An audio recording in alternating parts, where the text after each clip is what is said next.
Welcome to Pop Go Summer. Today's featured band is Emerson Lake and Palmer, considered by many to be the quintessential rock band of the 70s, combining classical music influences with very theatrical performances. Now, after considerable success throughout the world, they decided to split up in 1974 to pursue their separate careers. But thankfully, for all their many fans, they reformed. And we caught up with them last year, back on the road, this time in Verona, in Italy, where they talked to us about Emerson, Lake and Palmer, Part 2. Let's see what they had to say.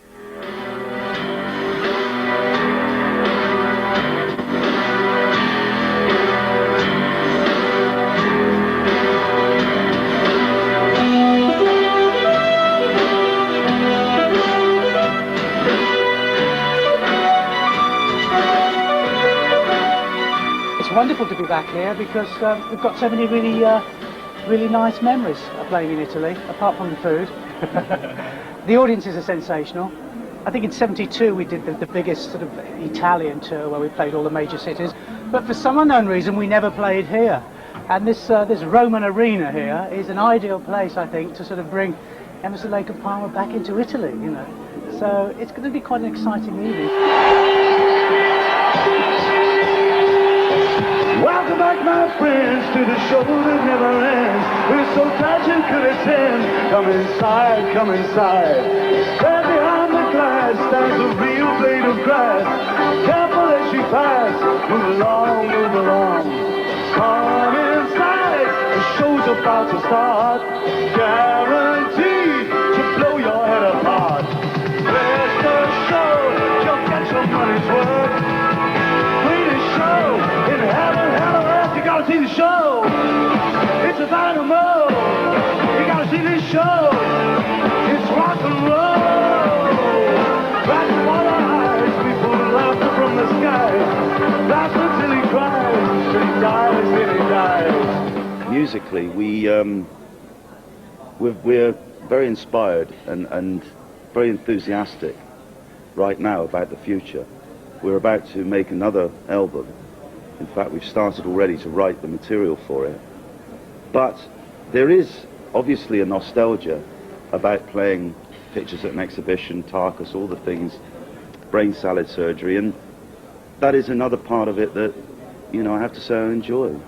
In the 70s I was very frustrated because I felt that technology hadn't kept up with the progression of the band. That's really the main reason why we used orchestras. But it's an exciting field now because technology has advanced to such a great level, and I still haven't discovered all the possibilities which are capable for a three-piece band.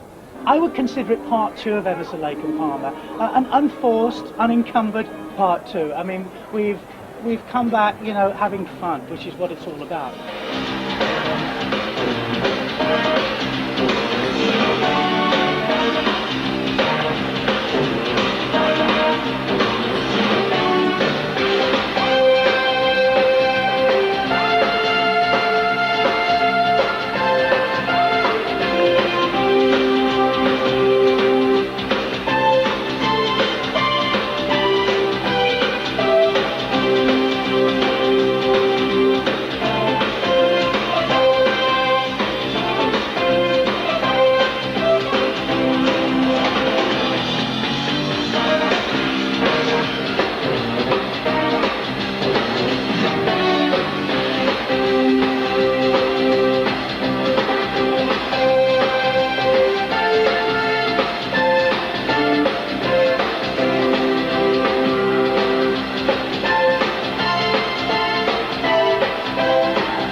We never really strive to make commercial records. That's why a lot of our pieces are sort of 10-15 minutes long. I really wouldn't know where to begin in terms of making a sort of commercial record. So we make records that we like. I mean, people have tried to stick labels on the band. In fact, it was quite hilarious in the early 70s. We were referred to as a heavy metal band. That's before you got all the guys with the cod pieces and the tights giving it all that, you know.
in the 70s when we first started, we never realised, if I dare use the word chemistry, we never realised what that chemistry was, because we were making a record every 14 months, we were touring globally every year, so time went very fast, and we made like 9-10 albums in a 9-year period, so we did an incredible amount of work, and I guess we never realised what it was, that made it. You don't. It was only coming back just over a year ago and playing after 12 years that we suddenly realised, wow, this is like we just played yesterday. I mean, it happened, it's like putting on an old pair of shoes. Wow, they do feel comfortable. ELP is like a family, I suppose we're all pretty intense people, but they are very creative people and very strong. Tenacious. I mean, when people talk about a chemistry, I mean, there actually is, and I could never put my finger on it and say it's this, or this. It's just something that takes place, Maybe it's because we're of similar ages and we listen to similar music as when we were kids. It's a number off the new album, Black Moon. This is called Paper Blood.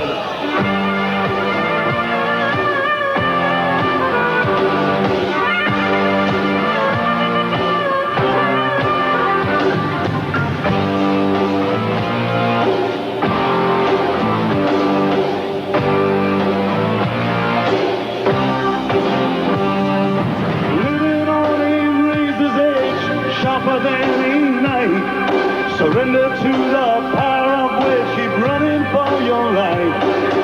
You don't need no periscope, you won't need second sight. It'll come at you so fast, my friend, it's thank you and good night. Fall in the river, you can't stop the blood. That's the power of pretty paper blood. All day.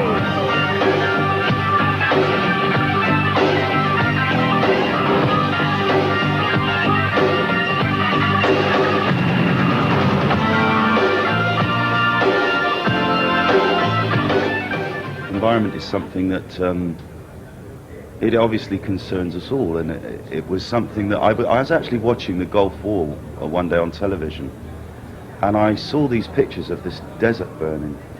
And I mean, of all the incredible things that you think, the last thing in the world you could burn would be a desert, and it just staggered me to see it.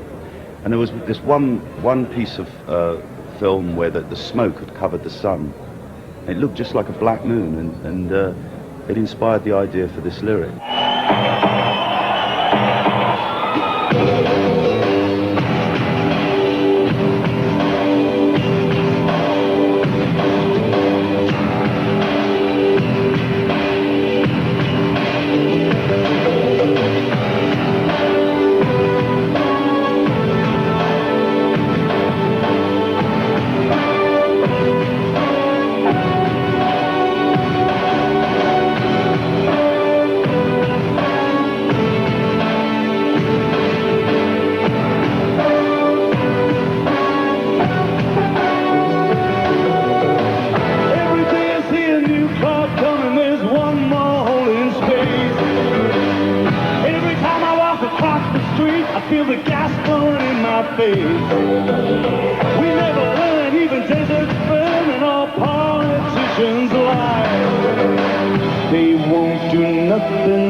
Let's leave Italy and cross the border to France for today's quiz call.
think that the fact we play classical music, I think we deal with the younger people who want to know about classical music, but maybe don't like the sound of an orchestra just yet in their life. And they want to hear this music another way. And there are many people out there, I mean, Keith has the exact number. From the time we recorded and released Pictures and Exhibition, I think the amount of times it's been recorded by orchestras since then is like 127 times or something stupid like that. I suppose really in the structure of the music, we're very symphonic, sort of rock symphonic, if you were to put a label on it. But I find that very tacky to use that label even, really.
The original, underlying I could hear more or less like a Hendrix type of chord structure going, and whenever we've adapted the classics, we've always tried to keep the original's integrity, but just enhancing it really with rhythms, and this seemed to be so much in keeping with the Purple Haze sort of rhythm, and it was a very easy job to just marry the two together. It's just coincidental that Romeo and Juliet and Shakespeare and Verona are all bound up in one. It'll be interesting to see the reaction to it tonight.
Like upstage is like very quiet, and then sort of introverted in a way, and then on stage he's completely extrovert, you know. It all hangs out, it all happens there for him. Greg, on the other hand, you know, is the romantic of the group, you know, and obviously when he's singing his ballads and things, you know, there's an awful lot of emotion there. But if you were to meet him, he's a very calculated sort of person, and maybe you wouldn't think that those beautiful songs would come from someone like that, you know. Sometimes I think I'll never learn. Were all those promises in vain? Do the winds of fire still remain?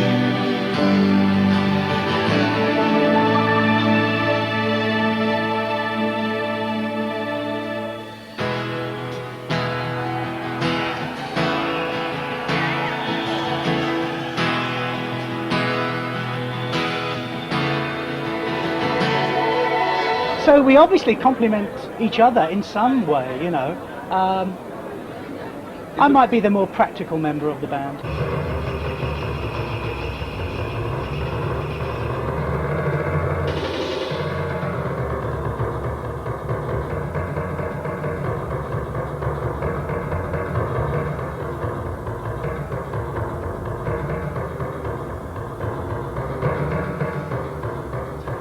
ELP is like a family, you know. I suppose we're all pretty intense people, but they are very creative people and very strong, tenacious, you know. ELP's music is very intense, and I think it's because we're intense people. But there's a chemistry about the music of ELP, and it just is because we work well together as three people.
When we're playing as a band, then obviously it has the feeling of bonding.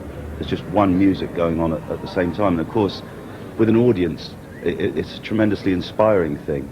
So you're not very conscious of doing it, really. It's something that's happening. It's not something you objectively think about. But we all play our individual parts. I mean, Keith plays his solo piano. I play acoustic guitar. And then, of course, it's quieter. And then you have a sense of being alone. You know, there's no band up there, and it's just you and the audience. It's a very intimate type of feeling. Against the moon, her body rocks. Her eyes were cunning like a fox. The wings of passion fly on all frontiers. From this fire there's no returning, no escape, your heart is burning. Love becomes a lethal weapon, sharper than a dart in affairs of the heart. In affairs of the heart. That's all we've got time for today. See you again soon for more Pop Goes Summer. Bye.